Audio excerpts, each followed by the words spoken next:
Marketing's everything. Absorb that. And then where do you actually start? I think when you're thinking about the person who you're targeting and trying to reach them, don't only think about the direct relationship between you and the email, them and your product. Also think about the influences that they have in their life. So we all have things that influence us that we don't often think about, like the media that we consume, the podcasts that we listen to, the websites that we visit, the locations that we go to, the events that we attend, all of those different things influence us. And in many ways, when you're thinking about your audience, you're not always only thinking about your customers, you're thinking about the people who influence your target customer. So think about the people who have an influence on the buying behaviors of those who you're trying to connect with as well. When we talk about personas, if you're a young company without a lot of resources, you should have a persona. There should not be multiples, because at the end of the day, it's too hard to market to multiple people. You should identify the most high value customer and build your product and your marketing around them. So how is marketing changing? It's changing quite a bit. So back in the day, my dad used to always have this theory and this idea that when you went to a barbershop, you went to get your hair cut, you didn't go to the barber with the biggest budget, you didn't go to the barber who had the fancy billboard and all of the big promotion. You went to the barbershop where they knew your name, kind of like Cheers, right? And I think that marketing is, while it's evolving and it's changing very quickly, we're going back to those days in many ways where you're working with people who you feel connected to, who you feel have a relationship with you, who give you a bit of transparency into what's going on behind the scenes, and they have a sense of empathy that we kind of lost in the 90s of marketing, where it was all about the big GoDaddy ads where people were driving down the roads with no clothes on. Like, those days are dying. We're now into a place where video content needs to provide value into my life, or I'm going to tune out. We are in a time where people want to go on Twitter and have a meaningful relationship with a customer service person who's going to send them a GIF and an emoji, and it's GIF, not GIF. They want to see that type of interaction take place on social media. So people are becoming more personable, and that's what people really, really want. We don't want to be spoken to like we're robots. We want to be spoken to like we're human, because that's what we are.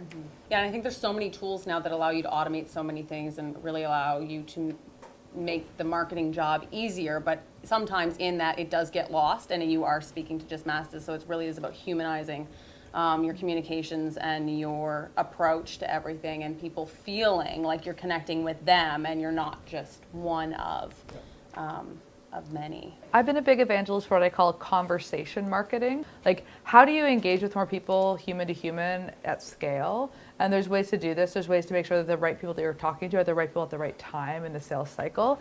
Oftentimes I'll sit down with founders and I'll say, well, have you considered using, Facebook Messenger as a channel as opposed to email? And they're like, well, it doesn't scale. And I'm like, but you're sending 1,000 emails a week. And what's your reply rate? And they're like 0.04. And I'm like, well, maybe that's a reason to consider. Maybe it doesn't scale as quickly, but is it going to give you insights that allow you to identify who that right customer is and allow you to really tweak and torque your sales process so it gets better?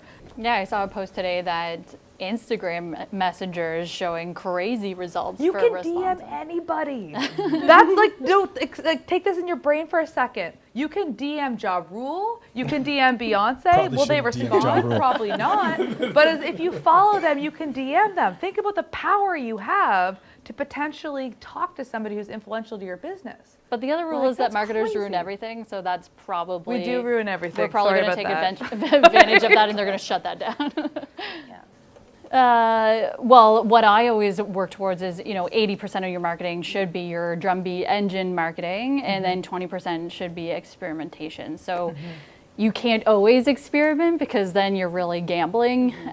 But 70 to 80% of your marketing should be what works and what's safe. And then the experimentation part, what works, you can build that into your drumbeat as well, right? What is the best piece of advice that I would give to other marketers or founders for all of us? Does somebody want to stake that off, or I can? Sure, I'll jump with it. All right, so my piece of advice would be, for the past few years, marketers have screamed content is king. I've been a contributor to that belief system, and I would say let's flip that on its head a little bit, and instead of focusing on solely this idea that content is king, understand the fact that yes, you should fundamentally have a good understanding of how to create good content. That's what you should do. When you're creating good content, focus on the 3 E's: engaging content, entertaining content, and educational content. Once you've done that, the next step is to forget all of this theory around content being king, and then focusing on the shift of an acronym from going from CREAM, which is content rules everything, to content rules everything around me, to the acronym DREAM, which is distribution rules everything around me. So I would say once you've created that content, it's time to double down on distribution.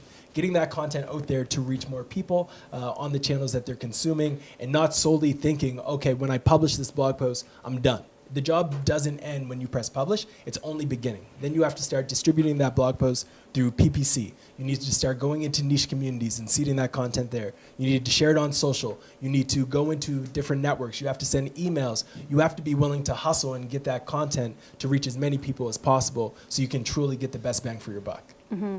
Yeah, I think they say like 70% of your time or 80% of your time creating a piece of content should be on distribution. Mm-hmm. And if you guys haven't seen it, Ross does a really great presentation on Dream, so you guys should check it out. For me, it's, don't chase the shiny objects. It's don't get wrapped up in the trends. So when we're talking about the 80% drumbeat, work on what works and concentrate on what works for you. Like, stay abreast of what's going on in the industry and look to your peers for what's working for them and check stuff out. But don't take knee-jerk reactions to change everything that's already working for you just because somebody said it's the right thing to do. Know what's good for you and what's good for your audience and stick to that. Yeah, and I would say keep marketing engaged earlier rather than later. Often, it's sort of you finish something or you come up with a product or, you create something and you go to a marketing department or a marketing person and say, okay, make this famous. And Sell this. Sell this. And I think there's so many opportunities in the development stage for marketing, like building hype and, beta testing things and all of this. And I think those opportunities are often missed. So I would engage marketing people or ideas people earlier rather than later. Yeah, absolutely. My biggest piece of advice is super simple. It's talk to your customers. And I was a founder less than 2 years ago when somebody gave me that piece of advice, and it was pulling teeth for me because I was well, I already did customer development. I already did customer discovery. I talked to 400 people. I know what I'm building, and I'm building the right thing, and I feel really confident. And I share my product and blah, blah, blah. And I was I don't need to talk to customers anymore. I'm past that stage. You're never, ever, ever past that stage. It's consistent because the reality is you are biased. You know your product and you care about it, and it's super precious in your mind, and you know all of the features and the nuances and why somebody would love it.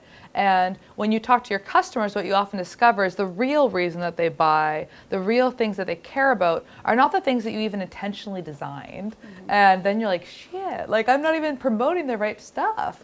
So talk to your customers, and if there's any advice I can give, and it doesn't matter how big or small your company is, build talking to your customers as part of your growth process. Every 2 weeks, be on the phone with people. Every 2 weeks, be asking them questions, making sure that you understand why they're using product, how they're using your product, because it's going to inform everything else that we're talking about up here. We're talking about choosing channels and coming up with strategies and coming up with tactics and making sure that you're using the right of the 7,000 marketing tools. Well, you don't need to, once you know what your customer wants, all of that stuff becomes infinitely easier. And people think that the hard part is actually talking to a customer because it's awkward and uncomfortable. But I guarantee you, every call you get off, it's you just it's sinking into a warm bath of discovery. Just do it. And we can all do it, and it's free. That was a good visual. Yeah. And playing off of all of that is, so many of us, there's so much information out there, and that's what we've been going on about and different strategies and all that stuff. So many people get wrapped up in strategy and thinking about it and planning, but really what you really just need to do is get it out the door, ship it, figure out if it works. Because if you spend too much time planning, you've invested all this time and energy into planning something that you don't even know is going to work. So ship what you have, get it out the door, see if it works, test, review the data. Don't spend too much time spinning your wheels. I think it's a balancing act. Yeah. Yeah. I 100% agree. Yeah. So this has been a very friendly panel because we haven't disagreed with anything. But I will say, I think you have to start with strategy. Like, don't think that you can just like start shipping a bunch of things and then you're going to be successful. That's one-way street to failure, in my opinion. If you're just shipping things, that's like just throwing darts in the dark at the board, hoping something hits. You have to start with some type of understanding of who it is you're talking to.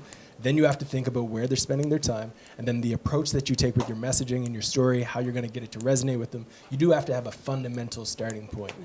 Otherwise, you're just going to be screwed. Marketing is 365 days a year. You have to be telling your story, getting your message out there. That's why I believe that campaigns, that whole idea needs to die, as well as product launches. Like, you don't launch a successful product, you build a successful product. It's something that happens over time.